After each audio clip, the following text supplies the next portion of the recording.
Аузубиллахиминашайтонирраджим. Бисмиллахир-рахманир-рахим. Урматтуу момун мусулмандар, бүгүн мен биришен Шаввал айынын артыкчылыгы жөнүндө сүйлөшкүм келип атат. Ыйык Рамазан айы дагы аяктап Шаввал айына кирдик. Кудайыма шүгүрлөр болсун. Шаввал айынын өзгөчө артыкчылыктары бар. Алардын айрымдары: биринчиси орозо айт байрамы. Шаввал орозо айт майрамы менен башталат.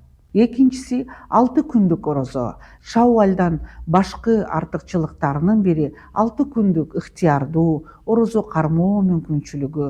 Ошол күнү кармаганда 1 жылдык орозонун соогун алуу.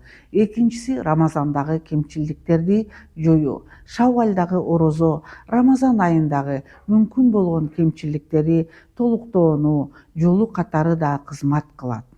Урматтуу момун мусулмандар, Шаввал айында мүмкүнчүлүк болсо орозоңуздарды кармап, соопторду 1 жылдык жыйнап алыңыздар.